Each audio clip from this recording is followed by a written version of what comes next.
Aurora dari masa depan.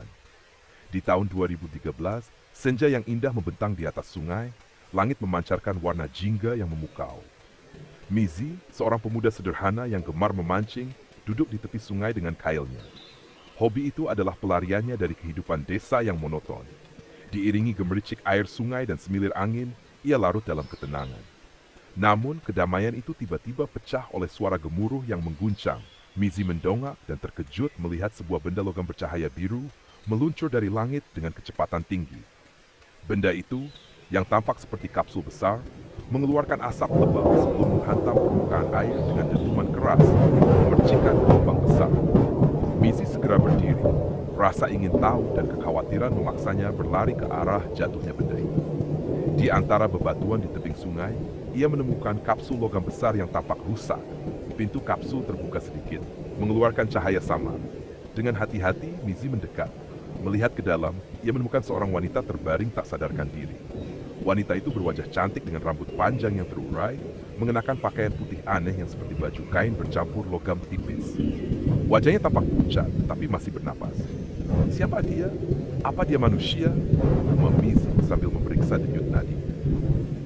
Lega menemukan wanita itu masih hidup, ia segera mengangkatnya keluar dari kapsul dan membawanya menuju kemahnya yang tidak jauh dari sungai. Di dalam kemah, Mizzy membaringkan wanita itu di atas tikar dan menyelimutinya. Ia mengambil air sungai dengan ember kecil untuk menyeka wajah dan tangan wanita itu, berharap ia segera sadar. Saat membersihkannya, Mizzy tak bisa berhenti bertanya-tanya. Apa dia jatuh dari langit?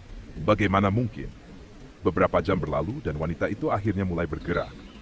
Perlahan-lahan, ia membuka matanya yang berwarna biru terang, memandang sekeliling dengan bingung.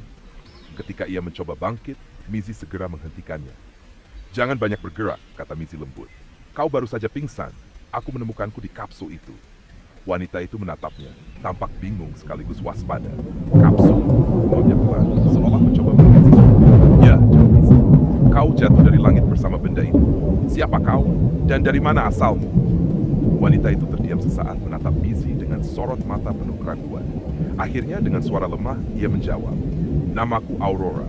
Aku berasal dari masa depan, tahun 2778. Mizzy tercengang. Masa depan? Kau serius? Aurora mengangguk pelan. Aku adalah anak seorang ilmuwan. Ayahku menciptakan kapsul waktu untuk menyelamatkan umat manusia. Aku menggunakannya untuk melarikan diri dari makhluk aneh, monster yang menghancurkan dunia kami. Mizzy mengerutkan dahi, mencoba memahami penjelasan yang baginya terdengar mustahil. Monster? Apa maksudmu? Aurora menatapnya dengan tatapan serius. Di masa depan, keserakahan manusia telah menghancurkan bumi. Lingkungan rusak parah, sumber daya habis dan eksperimen genetika yang tidak terkendali menciptakan makhluk-makhluk buas. Dunia kami berada di ambang kehancuran.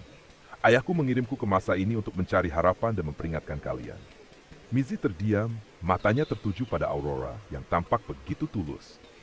Sebagian dirinya ingin menyangkal cerita itu, tapi melihat pakaian dan kapsul aneh itu, ia tahu ada sesuatu yang nyata di balik semua ini. Lalu, apa yang akan kau lakukan sekarang? Tanya Mizzy akhirnya. Aurora menghela napas. Kapsulku rusak saat mendarat. Aku tidak bisa kembali ke masa depan, setidaknya sampai kapsul itu diperbaiki. Tapi lebih dari itu, aku harus memperingatkan dunia ini tentang bahaya yang akan datang. Mizzy mengangguk, meski masih kebingungan. Baiklah, aku akan membantumu. Tapi aku bukan ilmuwan. Aku hanya pemuda yang suka memancing. Aurora tersenyum tipis. Terkadang bantuan kecil dari seseorang yang tulus bisa menyelamatkan dunia. Terima kasih, Mizzy. Malam itu, di bawah langit berbintang, Mizzy duduk di dekat pintu kemah, memandangi kapsul besar yang sebagian rusak di tepi sungai. Ia tahu sejak pertemuan ini, hidupnya tidak akan lagi sama.